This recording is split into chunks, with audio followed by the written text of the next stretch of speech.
time is just gone 9 minutes to 8 p.m. as we continue this evening's broadcast on In Conversation with myself, Inayat Wadi, on this Wednesday evening. And the second part of the discussion this evening, and many of us by now already know about the death of Aaron Bushnell. And this is the American airman who burned himself to death outside the Israeli embassy in the United States of America.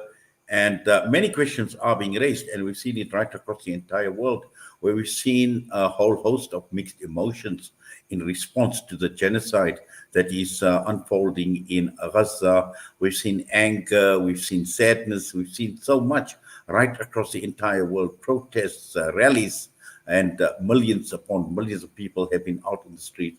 But we've seen a lot of anger. We've seen a lot of anger even in public institutions like government buildings, and it's just all over the show at this point in time. And some people obviously would go to extreme measures, and this is exactly what Aaron Bushnell has done.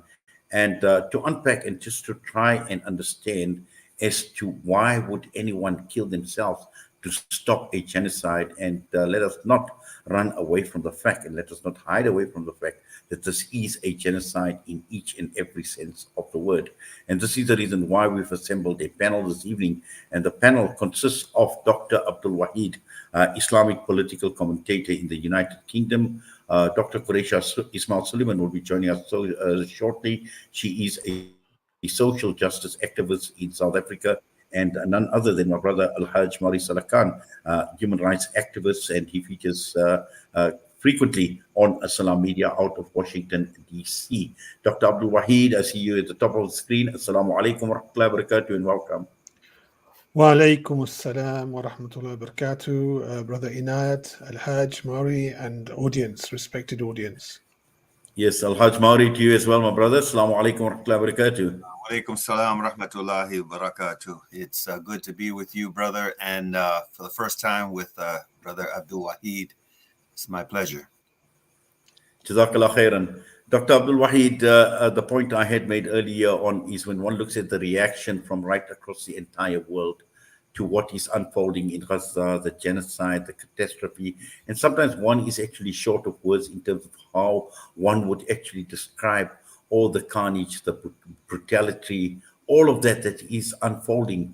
And people right across the entire world are actually reacting very, very differently, to the extent that now we see this has been a second case where someone has actually set themselves on fire in protest against this genocide, and making it known to the world that, listen, you need to sit up, you need to take notice, you need to listen, you need to stop this genocide. Bismillah, alhamdulillah, salatu wassalam ala rasulillah. Yes, I think one of the striking things about the horrors we've seen of the last 4 months is the separation between the rulers of the great powers in the world, the United States, Britain, the European Union, and the ordinary people in these countries that increasingly cannot understand why their governments are complicit in this genocide. Ordinary people who, when you see some of the crimes that are being committed on our phones, on our laptops, on our television screens, the human mind cannot really comprehend why such evil can go unchecked.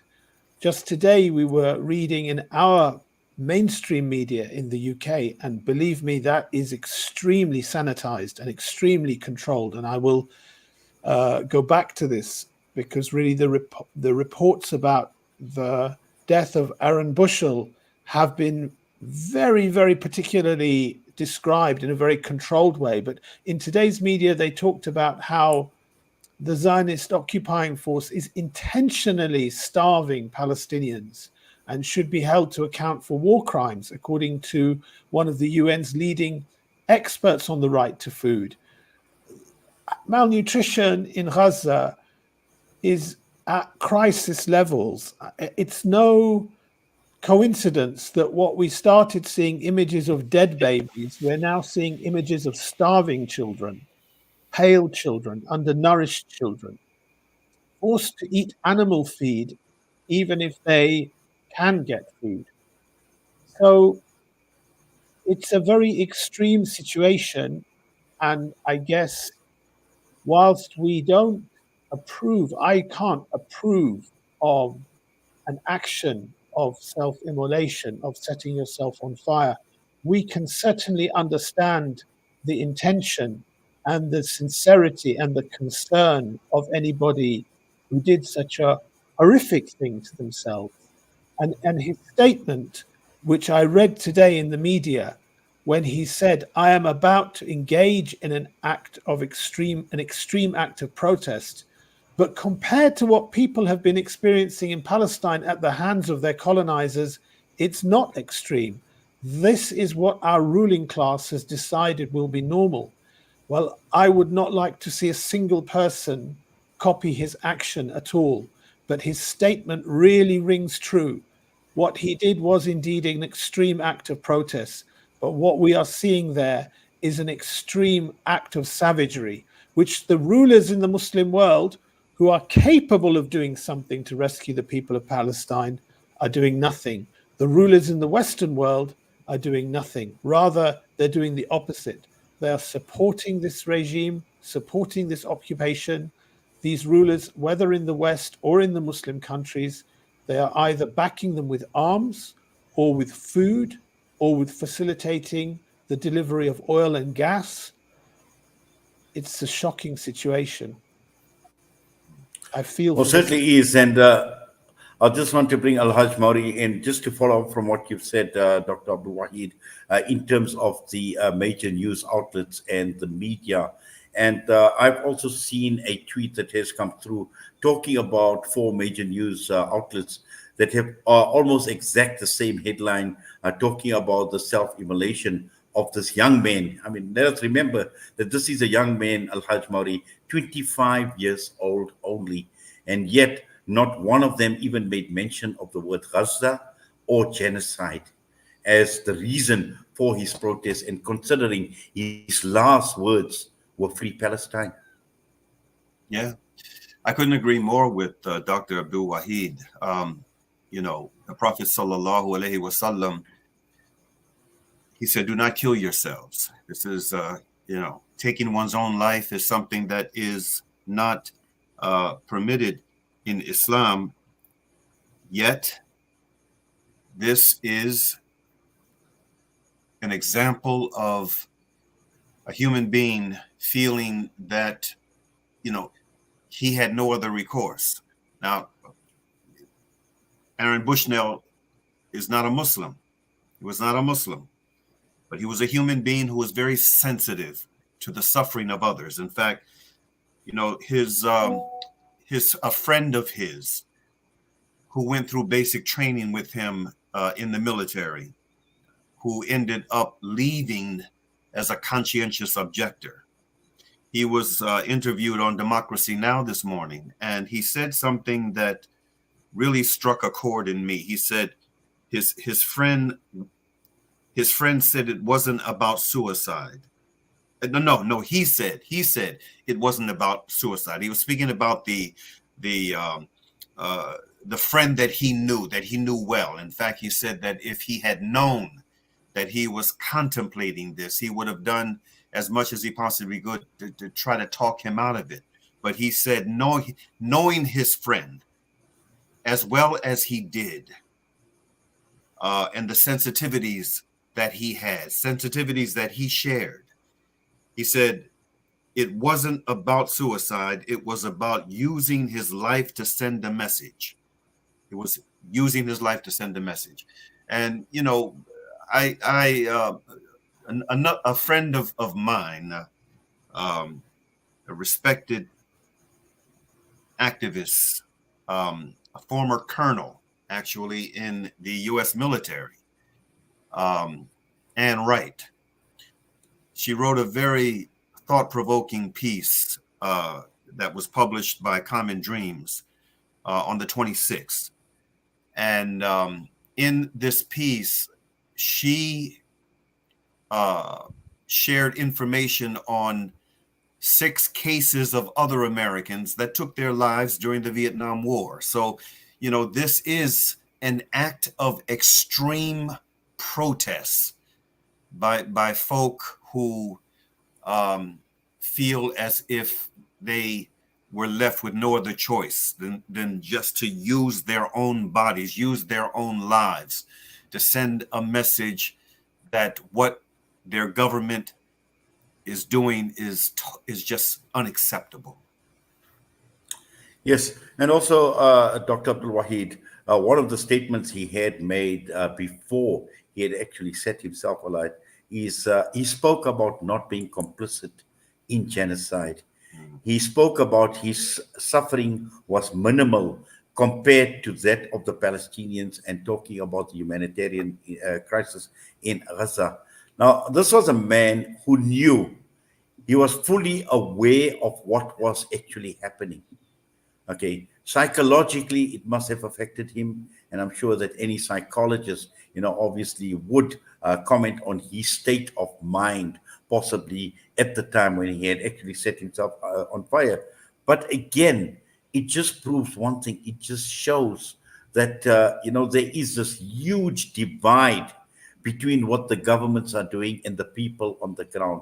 And we see it in other forms of protest, where we've seen millions upon millions coming out on the street. We see it on social media as well, in terms of those that are pro this Israeli aggression or the Israeli genocide, and those that are against. And this is what we are seeing right across the entire world. Yeah, I think I would not. Many of the media outlets here have either not mentioned his intentions or his message, other than maybe saying that he shouted "Free Palestine." Some of them have not mentioned the statement, one of the last messages he made on social media, which was, many of us like to ask ourselves, what would I do if I was alive during slavery, or the Jim Crow South, or apartheid? What would I do if my country was committing genocide? The answer is, you're doing it right now. That's a very, very powerful statement. So Yes, this man is a highly intelligent man. I mean, the Air Force have said, the United States Air Force have said he was in their cyber defense operations. He was a cyber defense operations specialist with the 531st Intelligence Support Squadron. He was going to transition from a military career into a civilian career in information systems and things like this. So he's a highly intelligent man. The images we see of him, of this young, bright-faced young man, do not look like a depressed man. He's resorted to this extreme act because it's an extreme situation. For me, for us as Muslims, it's an unacceptable act. In fact, sadly, his case demonstrates the fact that those of us who live our lives and we try to improve the situation of the dunya without jeopardizing our akhirah, our next life, if you didn't have that belief, you would do extreme acts which, for us are unacceptable to do. So you can see what's driven this man to this terrible situation. But sadly, the message that he gave is deliberately, I think, very deliberately. They're so powerful, the statements he said. The one I mentioned before, where he said that what the people of Palestine have suffered is more extreme, and that's what our ruling class decides is normal. It's true. It's a terrible, terrible thing he's done, but his words ring true. They are the words of a sincere, highly intelligent person, and they deserve to be heard. Many of us have seen Muslims, non-Muslims, people we know, brothers and sisters, neighbors who have felt despairing in the last few months. Perhaps those of us with a focus and a cause and a mission and a clear political agenda feel less like that, because we can channel what we're doing into our activism and our Islamic work.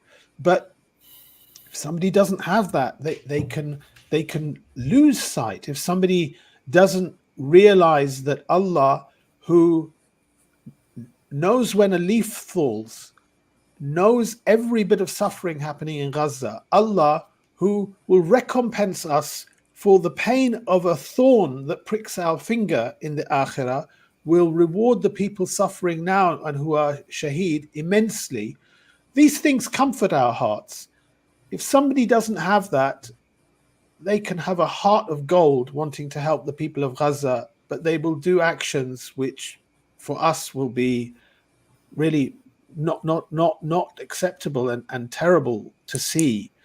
But his message needs to be heard. This man has said really powerful statements, and those of us that can share his message whilst reiterating that we don't want to see more people doing this really would be doing a service, I think.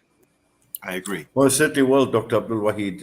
Sorry, El-Hajj, you wanted to comment? Oh, no, I agree 100% with what Dr. Abdul Wahid just said. 100%. You know, it's something else that came to mind while our brother was speaking, you know, sharing that last thought.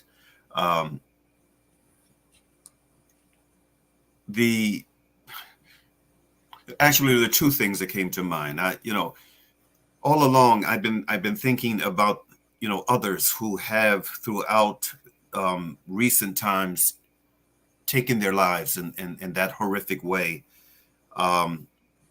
in a form of protest, and how this has impacted others. Case in point, the young man who was the sole provider for his family in Tunisia, Mohammed Bouazizi, who, you know, he was a street vendor that my understanding was often had to pay bribes, you know, in order to be able to have his vending stand and to take care of his family. And on this particular day, when a Tunisian officer deprived him of that ability, he resorted to immolating himself. And this in turn sparked what is today called the Arab Spring. I thought also about the subhanallah, there's a young lady, and I didn't even know about this. I mean, I did not know that there was a young woman who also recently took her life in that manner in Atlanta, Georgia, over the issue of Palestine. And to this day, she has not been identified. So, I mean, it's such a profoundly troubling thing for someone to do, for someone to be pushed by their government to the point of feeling that this is the only way I can make a statement of protest against something that is just unimaginable, something that is weighing heavily on my heart and on the hearts of others. And you know, I mean, just to push someone to that extent. But the other thing is this, and this is also very important on the other side. There are far too many of us who for far too long have been silent. I mean, what we're seeing in occupied Palestine, it didn't begin October 7th with what the Palestinian resistance in Gaza did in that open air prison. It didn't begin, you know, just a few years, even a few years earlier, when the decision was made to make that an open air prison after Hamas won what was internationally seen as the freest and fairest elections that have ever taken place in occupied Palestine. Subhanallah, this is something that has been going on and on and on and on for years, and there has been a virtual silence. There has been inaction on the part of Muslims, the Arab and Muslim governments in that area, in other swaths of the Muslim world. There has been virtual silence, and there has also been silence, truth be told, by many of us in the West who are in positions to be able to make our voices heard and to be able to make the indignation that many of us feel silently known. We are in a position. And so I'm reminded, Brother Inayat, of that, that hadith of the Prophet, peace and blessings be upon him, wherein he said, by the one in whose hand rests my soul, you must surely enjoin the good and forbid the evil. Otherwise, it is expected that Allah will send against you a punishment, and you will supplicate him, but your supplications will not be answered. And so what this young man did, what others have done, what others are doing, the extremes that they go to in order to make a statement that what they're seeing, what we are experiencing in our global community is unacceptable. Those of us who are silent on this, we also factor into the blame. Yes. Also, Dr. Abdul Wahid, just from what El-Hajj Mauri is talking about, he speaks about inaction and he speaks about silence. And to a large extent, when one looks at Gaza, and many are saying that this Gaza will be defining what is called a new world order. And we've seen it on the streets. We've seen it right across the entire world. We've seen an awakening that we haven't seen before. Perhaps that inaction is on the part of governments, that silence has been on the part of many a government. And when we talk about inaction, to a large extent, inaction on the part of the Muslim world, who have the first and foremost duty to stand up to oppression, to speak out against oppression, to act against oppression. And none of that is still happening at this point in time. 100%, Brother Inayat. I think this is a defining moment. Since the war on terror started over 20 years ago, 23 years ago, we have seen international institutions that we grew up with and we were told were there for the whole world, like the United Nations or like the International Court or international law in general. We were told this is for everybody, but we have seen systematically these institutions exposed as being tools used by powerful states against people they want to, but waived when it comes to defending themselves and their proxies and their allies in the world. And this genocide in Gaza has really shown that more than anything else.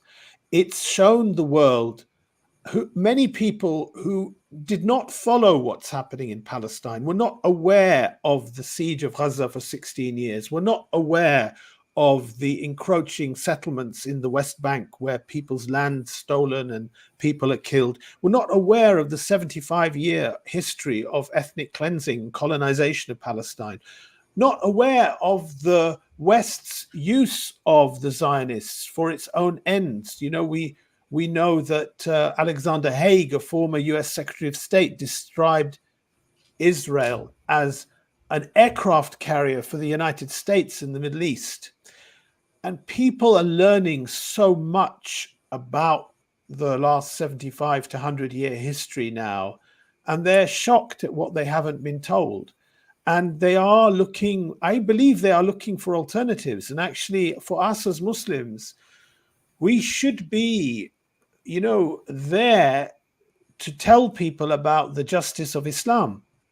one thing I try to repeat over the last 4 months is that it's only under Islamic civilization for about 1,200 years that Muslims, Jews, Christians, and others live side by side in the Middle East without conflict, with justice, with harmony.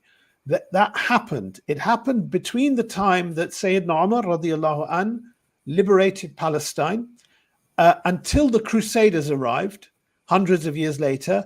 And then it happened again from the time that Salahuddin Ayyubi liberated Palestine till World War I in 1917, when Palestine became occupied.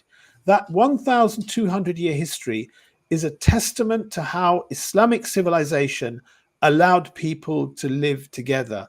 And the last 100 years is a testament to how Western colonialism has destroyed that.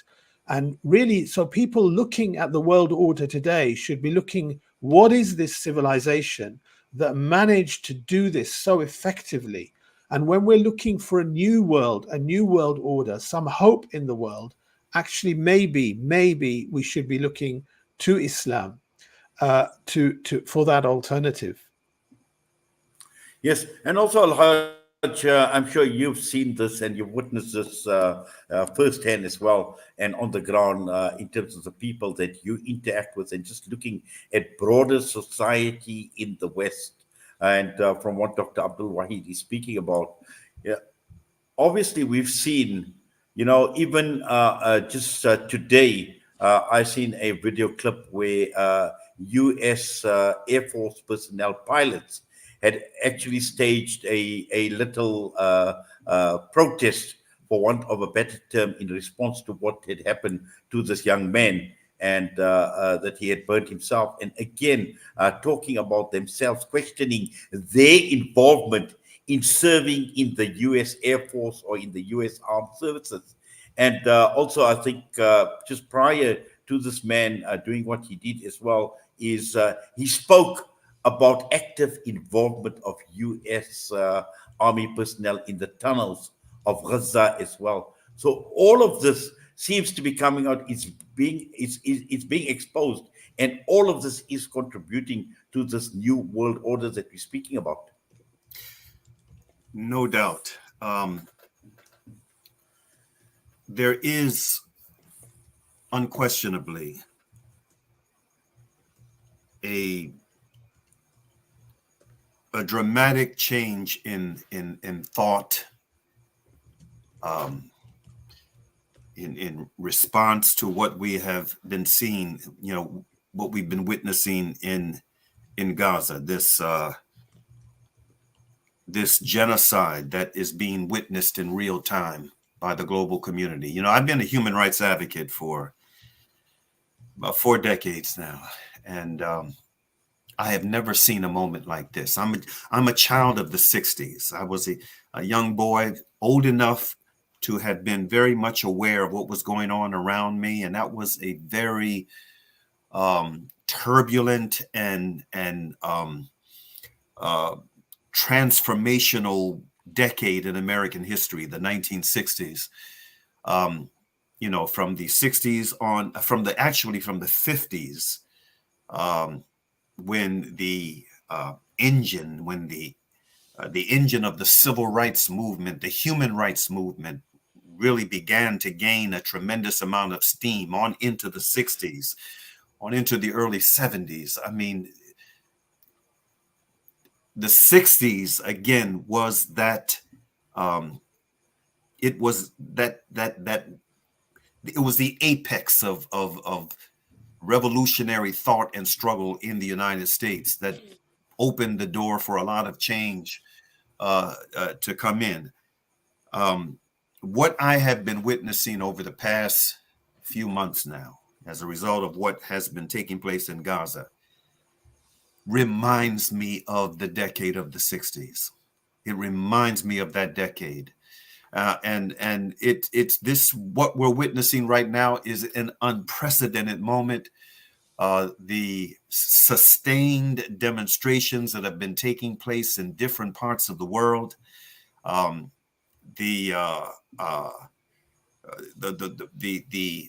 anger expressed by many, I mean, even many Jews in the United States, many Jews, especially young Jews, who were,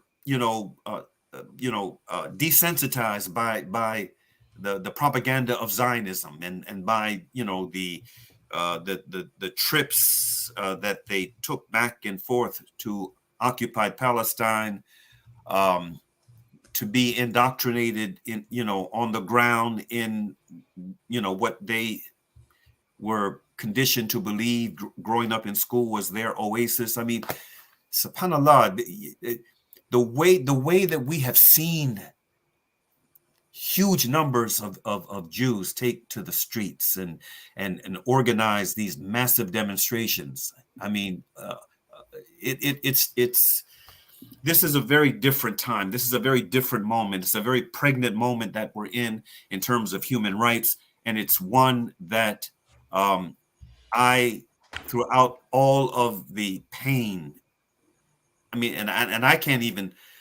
I don't look at the videos. Most of the videos that come my way, I don't even look at them because I can't. In order to protect my own mental health, I can't watch them. But I'm very much aware of what is happening. I'm very in tune to what is happening. I'm speaking to it all the time. But I mean, the one thing that helps me to navigate through all of this, most importantly, my faith and knowing that Allah subhanahu wa ta'ala is going to have the last word on everything that happens in this dunya. The faith in that, the faith in Allah subhanahu wa ta'ala. What also helps me is just witnessing how this is affecting the mindset of people in the United States of America and abroad. We are living in a moment where this is a transformational moment. And I'm also witnessing a lot of folk. I don't know if you're seeing this in South Africa, but here, or in the UK, but here in the United States, I'm also witnessing a lot of folk who, because of the example under the worst, most oppressive kind of fire coming out of Gaza, people who are embracing Islam in the United States, who are embracing Islam because of what they're witnessing in Gaza, the response, how the people in that occupied, tortured piece of land are holding up under the unimaginable because of their faith. They're giving dawah through that example.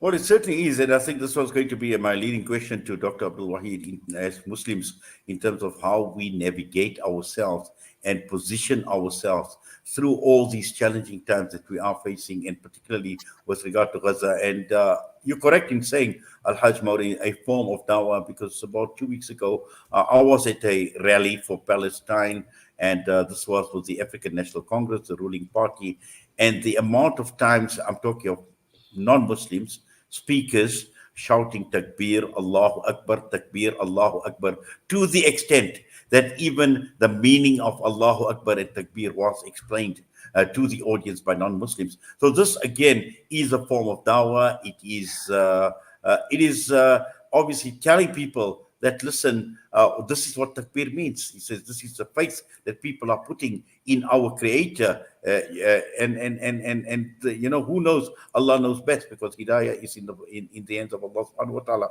But again, Dr. Abdul Wahid, as Muslims, in terms of navigating ourselves, because we know the spotlight is on Gaza, but the spotlight is also on Muslims. As much as we can say, and it is a humanitarian issue. Without doubt, Gaza is a humanitarian issue, and many are looking at it that way. But again, the focus is also on Islam. The focus is on Muslims, and the fact of the matter is, most of the people that are suffering in Gaza through this genocide and in other areas of Palestine are Muslim.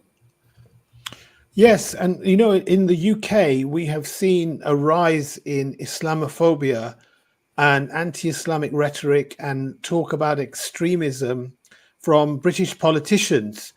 And it's a very deliberate attempt to distract the agenda from what's happening in Gaza, the catastrophe, the ethnic cleansing, the genocide, the destruction of a land that's been going on unchecked. And it's a very deliberate decision by Western politicians here in Britain to distract the agenda off that. But I think it also reflects the fact that very unusually, and none of us can explain this, this is from Allah subhanahu wa ta'ala, very unusually, the suffering of people in Gaza has been so dignified, so reflective of their taqwa and iman, that people here have been dazzled. People here have fallen in love with the people of Palestine without even knowing them. And that's led them on a journey. I've been very humbled by the fact that, I've made videos where I've talked about what I think is the solution. I have mentioned that, any other theater of conflict like this in the world, people would be talking about a military intervention by official armies to rescue a civilian population that is being slaughtered. They'd be talking about sanctions. They'd be talking about regime change. They'd be talking about no-fly zones. But in Gaza, these people have been left. And what we needed was for the Muslim governments in the region to send their official armies to rescue those people. I say that, and I was shocked by how many non-Muslims could see the sense in that. I'm talking about what Islam demands, what the Quran demands, what the Sharia demands, and they're saying, yes, that makes sense. And then they start looking at what Muslims are saying about other things. So we do indeed have a great responsibility. The suffering of those 2.2 million people in Gaza and many, many others in the West Bank, and many others who have been thrown out of Palestine in exile over the decades and killed. Their suffering, Allah has used it as a means by which to wake up people around the world and shown us many, many good people who are waking up. And that is a responsibility for us. And I think it does connect to the issue of Aaron Bushnell, because really the more people that understand the hope that is there in the world from Islam, the less likely people are to do extreme actions which are like this, no matter how well intended they are. Yes, Dr. Abdul Wahid. In fact, I wanted to come to that correction, but you obviously mentioned that, and I've seen some of the material that you've put up, the 4-part series on the abolishment of the Khilafah as well. I've seen that, and we know that a lot of it actually stems from there as well, since the Khilafah was abolished over 100 years ago, because under Khilafah, this would never, ever have happened as well. But again, coming to you, El-Hajj Mauri, and looking at, just generally American society, we know we've seen many, many young people. Last week, I had the opportunity of hosting a panel discussion with a representative from Code Pink, and putting pressure on their governments all the time. And what had happened was Aaron Bushnell now. Do you think that many young Americans or many people in America have woken up to the fact, and again, holding their people, those in power, the politicians, Congress, are they going to put pressure on them? Absolutely. I mean, this is happening now. You mentioned Code Pink. I've spent a couple of days on Capitol Hill. That's a place I normally don't go. But I spent a couple of days on Capitol Hill with Code Pink and representatives of CARE and a number of other organizations. We've, there's been a constant daily soldiering of the halls of Capitol Hill and catching Congress critters, both House and Senate denizens, between their hearings in the hallways and trying to prick their consciences with hard questions on their positions on issues that have to do with this catastrophe that has been unfolding. It's, and I've been enthused. I mean, this is something that has been going on constantly every day. In fact, there's a small army of conscious folk, Muslims and non-Muslims, walking the halls, attending the hearings, challenging congressional leaders right now. It's going on right now. And it will continue to go on for as long as this crisis continues. And so, yes, I am, again, I'm very optimistic that we are in a moment that is a transformational moment, one that is desperately needed, long overdue, but it has the potential. It has the potential of bringing about, significant, truly transformational change in the character of this country and the character of other countries within the global north.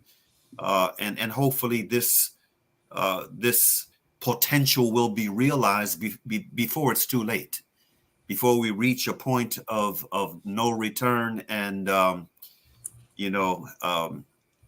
we all end up paying the price for it, in this dunya. This is a very, very delicate moment that we're in. Well, it is. And also, Dr. Abdul Wahid, this incident of Aaron Bushnell comes at a time when there is a huge focus on global institutions, on the United Nations, on the ICJ. We've just come out now with 50 submissions of 50 countries that have made submissions to the ICJ. We've come out with South Africa taking up the case to the ICJ with regard to genocide as well. And it comes at a time like this. And the question is, when is the world going to sit up and take notice? Because when one looks at the submissions, many of the submissions that have been made, except for the odd one, 90% or 95% of the submissions have been highly critical of the genocide and that what has been unfolding. But again, this shouldn't end up it just being another talk shop again, because actions speak louder than words. And again, I say, when it came to Aaron Bushnell, it couldn't have come, and it said that it is, but it couldn't have come at a more critical time when there is a lot of focus on global institutions. Yeah, and if poor Mr. Bushnell had faith in those institutions, I doubt if he would have done an action like this. I hugely respect what those South African lawyers have done and others have done in the ICJ in voicing, using that platform to voice the atrocities that have happened in Gaza. But how many of us genuinely believe that process is going to change anything for those 2.2 million people in Gaza? How many of us have ever seen any of these international institutions do anything for the weak and the poor and the dispossessed in the world? Sadly, we just haven't seen it. So, whilst we would love to see something happening there which was productive, I don't think we will. And therefore it becomes, as our brother El-Hajj Mauri has said, that this is a moment where many people in the world are focusing on some change. Sadly, there is no obvious alternative in practice in front of them.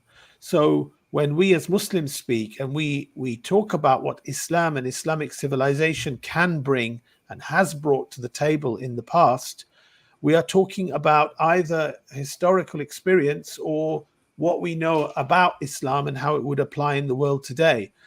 But people are desperately looking for an alternative. They cannot understand how the world is allowed to run like this. And we focus on Gaza rightly. There's a catastrophe going on in Sudan at the moment. It's an absolute disaster. Libya is still reeling from a civil war. Syria still hasn't recovered. There's a conflict in Ukraine which is going out of control. You look to the South China Sea and you look and see how securitized that is. What's happening in India to Muslims in India as well as Muslims in China is horrific. This world is not a good world. It needs some change. It needs some alternative. And people are looking for that. And that should be part of our discourse. And as Muslims, obviously, our discourse will be looking to see how we can show people a way forward with Islam.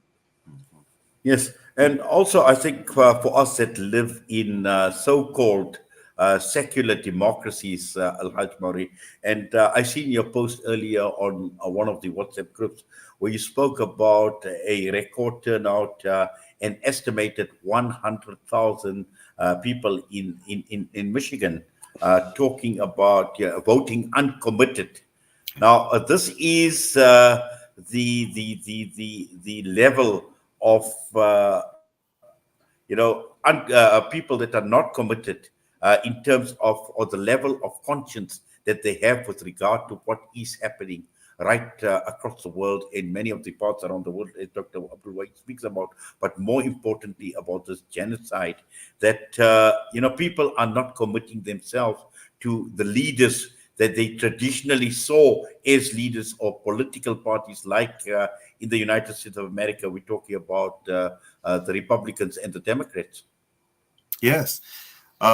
Detroit, well, not just Detroit and it's the surrounding area, but Michigan is a blue state. It's a state that is heavily democratic, especially certain parts of the state, Detroit, Dearborn, heavily democratic, and it is it's one of the battleground states that gave Joe Biden the presidency, gave him the edge. And there has been this push to send a message, by voting in the primaries uncommitted. And they were shooting for, a minimum of 10,000. And they got over 100,000. And these are not just Arabs and Muslims. These are Arabs, Muslims, African Americans, Latinos. I mean, it's and also concerned whites, Jews and non-Jews. I mean, there is a large swath of people that were determined to send a message to Joe Biden that, we disagree with the way that you have been dragging your feet and well, not just dragging your feet, but also aiding and abetting a genocide, the way that the U.S. government has been doing this. And so, yeah, I mean, a huge statement was made, over 100,000 people in a primary, sending that message. And so, again, this is one of those moments, and I am greatly encouraged. Even though I agree with what our Dr. Abdul Wahid said about the ineffectiveness of our international organizations, and because of the way they are controlled by the big guys, the ones who call the major shots in these organizations, I am still nevertheless encouraged by the little guys. I mean, I was so proud of South Africa for taking, Israel to court, to the international court. So proud to have heard the arguments that were made.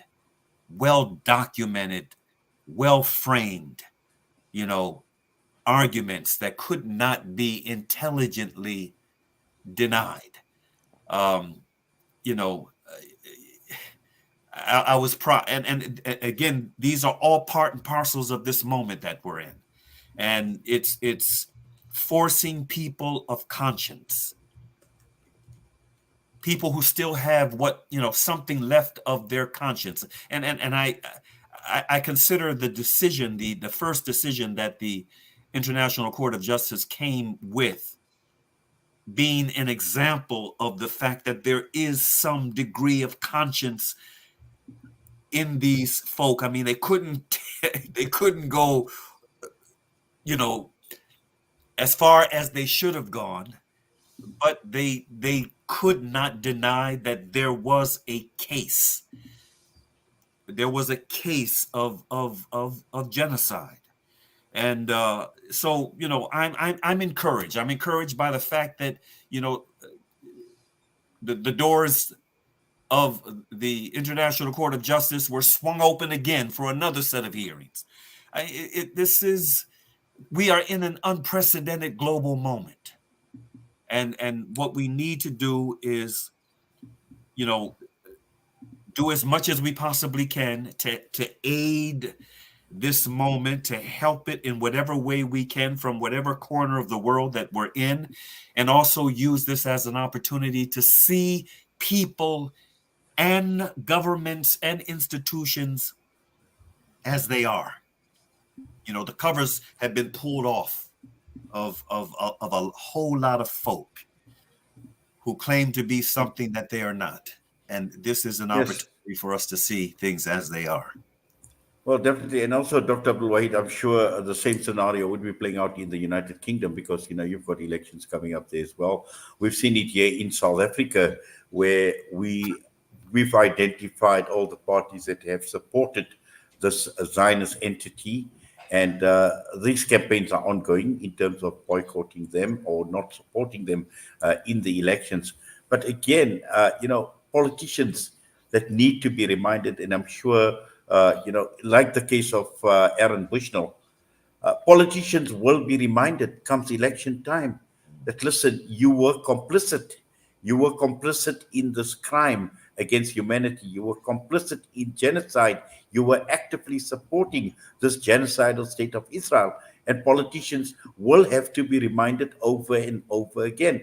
And this is where the electorate, voters like yourself, like myself, at the end of the day, I don't think people will forget, because of what El-Hajj mentions, 100,000 people in the primaries, non-committal.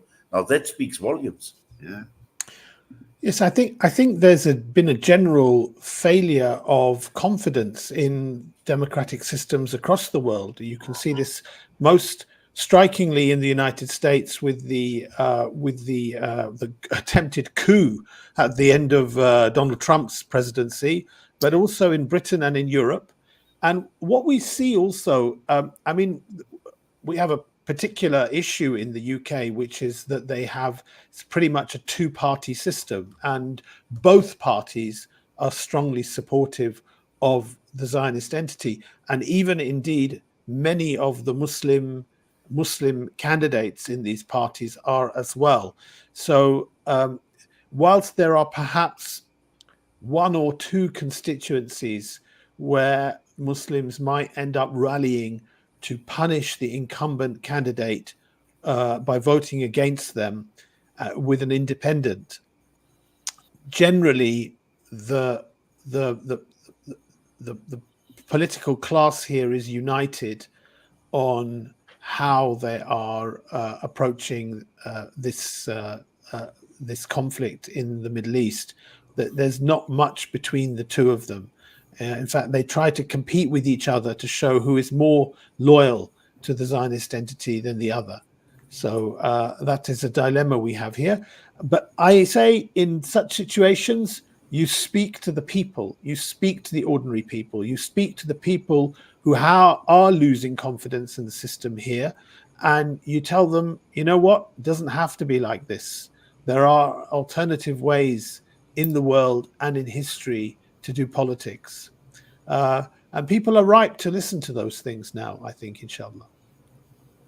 Oh, definitely. I'll say, time obviously has run out. Unfortunately, we haven't heard from Dr. Quraysha Suleiman, who is unable to join us, but I'm sure, she has got a good reason for not coming on. But nevertheless, we will still continue. Al-Hajj Mauri, just, going forward from here now, I'm sure, you are in touch with many people, you're in touch with many organizations as well. And we've got a huge task. We've got a massive task on our hands. And the month of Ramadan is coming. I shudder to think what Ramadan the people of Gaza are going to experience this time around. As it is at this point in time, it's a catastrophe second to none. Death, disease, destruction, starvation, all of that in the build up to the month of Ramadan. And as Muslims, far removed from what is taking place in Gaza at this point in time, what should we be thinking about? We should be thinking about the fragility of life on this side of the line. This should be a reminder to us all that, life and death are twin halves of each other. We're born to die. We're going to leave here, all of us, each and every one of us. What is going to be our lasting legacy when we do? We should be, for myself, going into the month of Ramadan, this is what is weighing on my heart, this reminder. And it is also, I'm also being reminded by all of the terrible things that are taking place globally. I mean, Dr. Abdul Wahid, he mentioned a number of them, but it's just so much that is happening. I mean, we have these desperate migrants on our border that have become, a source of political football for the Democrats and Republicans. It's interesting, Dr. Abdul Wahid, you said you have two major parties in the UK. Same here, two major parties. And they are the ones that, are the ones that hold sway in this system of ours. But on our end, one of the things that we have been beating the drums on, and we're going to continue all the way through up to November when the major elections take place. No Biden, no Trump. No Biden, no Trump. We don't vote for either one of them. This has been our mantra. It will continue to be our mantra. No Biden, no Trump. And with this being the case, if Trump is allowed to remain in the race, I mean, he's got so many charges against him. If he's allowed to remain in the race, and he will probably win.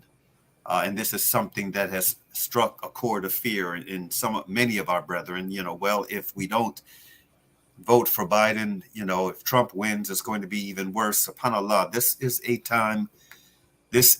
time for having faith in Allah subhanahu wa ta'ala, and trust in Allah, and faith and trust in what Allah has given us. This is that moment, I say to brothers and sisters who feel this way. But I'm encouraged by the fact that there are a growing number of Muslims and a growing number of non-Muslims who are of the view that we must send a message by not voting for either one of these individuals, and paying strategic attention to the down ballot, to who we are electing beneath the presidency, in order to be able to blunt, for example, if Trump should remain in and win, to be able to blunt how much damage he would be able to do as the president by having, given the attention that needs to be given to who is elected in the down ballot, in the House, in the Senate, in the state houses around the country, and in the city councils, in the mayor's offices, in the governorships. And if we do this as strategically as we should, we can blunt how much damage another Trump presidency would be able to do. So this is a time for faith. It's a time for strategic thinking and planning.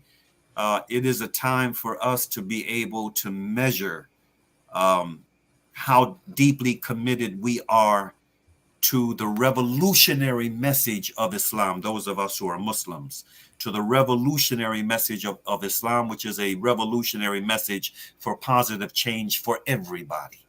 And so, that the fact that we are now on the cups of Ramadan, we can smell the aroma of Ramadan. It's right around the corner. This is an ideal time for us to engage in that internal jihad that is required for us to be able to bring about, or for us to be part of the positive change that needs to happen.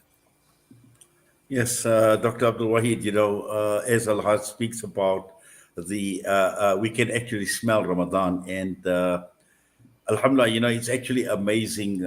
Before this particular segment, I spoke to Dr. Fawzia Alvi, and she just returned out of Gaza. She spent about 8 days in Gaza and had to leave in terms of how dangerous it was. But what she mentioned, and she was actually in tears, very, very emotional, where she spoke about the smell of musk.